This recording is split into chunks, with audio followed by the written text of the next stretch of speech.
আসসালামু আলাইকুম, welcome to study box BD. প্রথমে প্রিপোজিশন চ্যালেঞ্জ 1 কিন্তু হয়ে গেছে, আজকে হলো প্রিপোজিশন চ্যালেঞ্জ 2, 6 থেকে 10, এক নাম্বার 6। এর আনসারটা কি হতে পারে? Dash summer. এটা হবে ইন সামার। কেন ইন? এটার কারণটা হচ্ছে, মনে আছে কিনা যারা প্রথম ভিডিওটা দেখেছো, এইটার এক্সপ্লেনেশনটা আমি দিয়েছি, তারপর একটু বলি। 24 ঘন্টার মধ্যে হলে হবে অন, 24 ঘন্টার থেকে বেশি সময় হলে ইন, 24 ঘন্টার থেকে কম সময় হলে হবে অ্যাট। তো এখানে সামার অবশ্যই 24 ঘন্টার থেকে অনেক বেশি, যার কারণে ইন। নুন, মিড ডে। নুন মানে হচ্ছে একদম স্পেসিফিক একটা টাইম। স্পেসিফিক কোনো টাইম হলে এটা কিন্তু কি হবে? অ্যাট।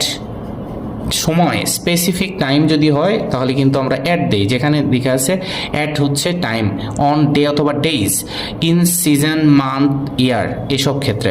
ঈদ ডে, ডে থাকা মানেই হচ্ছে ডে, ঈদ ডে, ডে মানে হচ্ছে অন, অন ঈদ ডে। তবে ঈদ অথবা ক্রিসমাস, অ্যাট এটা হবে স্পেসিফিক একটা সময়, Eid, at Eid, at Christmas. তবে খেয়াল করতে হবে যে যদি ঈদের সাথে ডে হয়, ক্রিসমাসের সাথে ডে হয়, তখন কিন্তু আবার অন হয়ে যাবে। সে ফর এক্সাম্পল যে on Eid day, on Christmas day, ঠিক আছে। তবে ঈদ এবং ক্রিসমাস শুধুমাত্র অ্যাট। ডিনার এটা একটা টাইম, টাইমের কথা বলছে, অতএব এটা কি হবে? এটা অবশ্যই অ্যাট হবে।